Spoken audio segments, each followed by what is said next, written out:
Welcome to a Chalk Talk analysis of how former CIA Director John Brennan was caught in a 3,000-day lie to Congress. His end run around the truth is detailed in this declassified report from the House Intelligence Committee. This report is the basis for 3 Chalk Talk penalty flags I throw at Brennan. Let's go.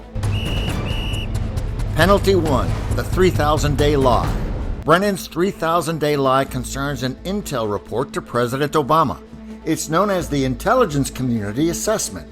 It's titled Assessing Russian Activities and Intentions in Recent U.S. Elections. It was written by the CIA, FBI, National Security Agency, and the Director of National Intelligence. Page 1 contains the most controversial conclusions: that Russian President Putin preferred Trump and aspired to help him to victory. That intel assessment was made as the Steele dossier was circulating at the CIA and FBI. The dossier falsely accused the Trump campaign of conspiring with Russian President Putin to win the 2016 election. Congress held hearings wanting to know if the CIA used the dossier when writing its report on Russian election meddling. Star witness, former CIA Director John Brennan. Dateline, Capitol Hill, May 23, 2017. This time I'd like our witness to stand and raise your right hand, please. Brennan swore to tell the truth, the whole truth, and nothing but the truth. Did he? Watch as he's asked about the Steele dossier by Congressman Trey Gowdy. Did the CIA rely on it? No. Why not? Because we didn't. It wasn't part of the corpus of intelligence information that we had. It was not in any way used as a basis for the intelligence community assessment that was done. It was not. Brennan said the dossier was not used in any way. Listen again. It was not in any way used as a basis for the intelligence community assessment that was done. Brennan deserves a penalty flag for his statement about the dossier. We now have documentary proof of his 3,000-day lie to Congress. The truth is laid out in this 44-page report by House Intelligence Committee investigators. Pages 22 to 32 reveal that Obama's spy masters did use the Steele dossier in their intelligence community assessment. This House Intel report was written in 2017, but it was secretly sidelined, classified, and locked in a CIA vault for more than 8 years. It wasn't declassified until July 2025 by Tulsi Gabbard, President Trump's Director of National Intelligence. The dossier was referenced in the intelligence assessment's main body text and further detailed in a 2-page assessment annex. John Brennan lied. He denied using this dossier in this intelligence assessment that President Obama ordered because he knew it was discredited. It was a politically motivated, manufactured document. He directed senior CIA officials to use it anyway. Penalty number 2, the junk intel lie. Brennan had a lot to hide at that hearing. He knew that the Putin preferred Trump storyline was based on junk intel, but the committee didn't know that, and he wasn't about to tell them. So what's Brennan's play call here? The CIA's triple threat of tactics: evade, object, deflect. Brennan's an old pro at this. While you were the director, did you find direct evidence of collusion between the Trump campaign and Putin in Moscow while you were there? Mr. Rooney, I never was an FBI agent. I never was a prosecutor, so I really don't do evidence. I do intelligence throughout the course of my career. Brennan blocked the evidence question, forcing Congressman Rooney to rephrase it to Brennan's liking. Was there intelligence that said that the Trump campaign was colluding with Moscow during their campaign? There was intelligence that the Russian intelligence services were actively involved in this effort. Brennan spoke but revealed nothing. When Congressman Gowdy asked for evidence, Brennan gave him an instant replay. 2016 electoral process. When you learned of Russian efforts, did you have evidence of a connection between the Trump campaign and Russian state actors? As I said, Mr. Gowdy, I don't do evidence. Gowdy pushed back. I use the word evidence, and the good news for me is lots of my colleagues on the other side of the aisle use the word evidence too. One of my colleagues said there is more than circumstantial evidence of collusion between the Russians and the Trump campaign. Another Democrat colleague on the other side of this committee also used the word evidence, that he has seen evidence of collusion between the Trump campaign and the Russians. Gowdy knew the Democrats on the committee got their Russian collusion evidence from Brennan. What was it?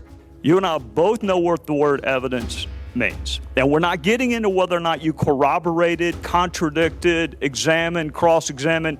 We're not getting into how you tested and probed the reliability of that evidence. It's a really simple question.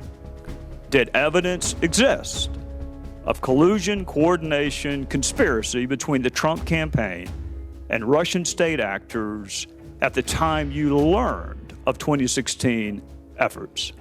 I encountered and am aware of information and intelligence that revealed contacts and interactions between Russian officials and U.S. persons involved in the Trump campaign that I was concerned about because of known Russian efforts to suborn such individuals. And it raised questions in my mind, again, whether or not the Russians were able to gain the cooperation of those individuals. I don't know whether or not such collusion, that's your term, such collusion existed. I don't know. Well, finally, a straight answer. Listen again. I don't know whether or not such collusion, that's your term, such collusion existed. I don't know.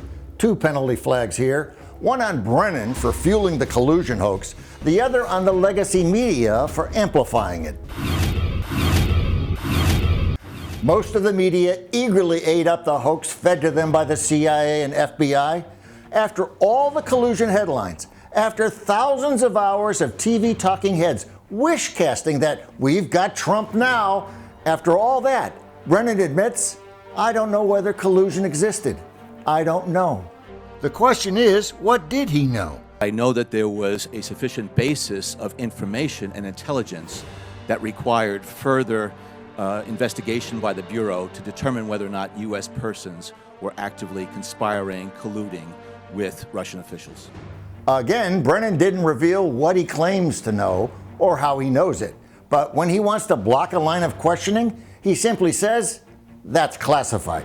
What was the nature of the evidence? I think, Mr. Gowdy, this committee has now been provided information that relates to that issue in terms of information that the agency shared with the Bureau. And that is something that is appropriately classified. Brennan had already classified the Steele dossier in order to hide it. What else was he keeping secret that shouldn't be? Plenty. And we now know what it is. We'll get to that momentarily. When Brennan wouldn't reveal the content of the intel, Congressman Gowdy pressed him on how solid it was.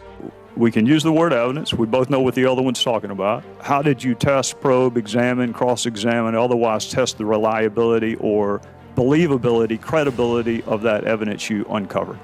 I made sure that the components within CIA that have responsible for counterintelligence, cyber, and Russia were actively working to understand as much as possible about the reliability, accuracy of the information that they already collected and information that was available that needed further corroboration. That statement warrants a penalty flag. Yes, it's true that CIA professionals check the raw intel for accuracy, source credibility, reliability, and so on. But the staff doesn't approve everything it reads, and in this case, they rejected 3 key reports as basically junk intel. The House Intelligence Committee report goes into great detail about each of the junk intel reports and why they were rejected. You can read all about it on pages 3 to 11. Page 5 quotes senior CIA officers who argued with Brennan. They told him, we don't have direct information that Putin wanted to get Trump elected. The Intelligence Committee's oversight report reveals that CIA Director Brennan overruled senior CIA officers who challenged the Obama-ordered intelligence assessment, stating, quote, we don't have direct information that Putin wanted to get Trump elected. To recap, Brennan told the committee, yes, my team checked everything to make sure it was solid intel. What he neglected to say was, senior CIA officers told me 3 key reports were basically junk intel, but I ordered them to use that intel anyway. Let's remember, Brennan was under oath. He swore to tell the truth, the whole truth, and nothing but the truth. Did he? No. Penalty number 3, the timeline deception. Penalty flag 3 concerns a serious discrepancy in Brennan's timeline of events. We'll start with what Brennan says he told congressional leaders before the election. Known as the Gang of Eight, Brennan briefed them in August and September of 2016. I personally briefed the full details of our understanding of Russian attempts to interfere in the election to congressional leadership between 11 August and 6 September. I provided the same briefing to each of the Gang of Eight members. The substance of those briefings was entirely consistent with the main judgments contained in the January classified and unclassified assessments, namely that Russia's goals were to undermine public faith in the U.S. democratic process, denigrate Secretary Clinton and harm her electability and potential presidency, and to help President Trump's election chances. You just heard Brennan say that in August and September, he told the Gang of Eight that the Russians were trying to help Trump win. Here's Brennan's timeline deception. The phony storyline that Russia tried to help Trump win wasn't invented until a December 9, 2016 meeting at the White House, long after he briefed the Gang of Eight. Do we know exactly what Brennan told the Gang of Eight? No. There's no record of briefing materials, and each leader was briefed separately. So only Brennan knows what he told each of them. What we know is this. None of the pre-election assessments from the intelligence community reported that the Russians were trying to help Trump win. None of them. Multiple intelligence community assessments released in the months leading up to the November 2016 election concluded that Russia had neither the intent nor capability to impact the outcome of the U.S. election. Declassified documents show that even after the election, there was no intel that Putin tried to help Trump win. For example, on December 5th of 2016, the FBI and ODNI gave the House Intelligence Committee its first post-election classified briefing, in which there was no mention of Putin aspiring to elect Trump by either agency. In summary, time and again, Brennan's sworn testimony was contradicted by declassified documents. Public officials can get away with lying if the evidence of their guilt is classified and stays that way. Brennan no doubt figured his lie would remain a secret. It did for 3,000 days. Now we know the truth. Will justice follow? This series, Obama's Spies and Lies, the Junk Intel Scandal Declassified, revealed the Obama administration's plot to sabotage Team Trump. The declassified documents and all 7 videos in this series are available for viewing at letsrollamerica.us. I'm John Spiropoulos. Thanks for watching. My work depends on your financial support. You can contribute at givesendgo.com/letsrollamerica. Thank you.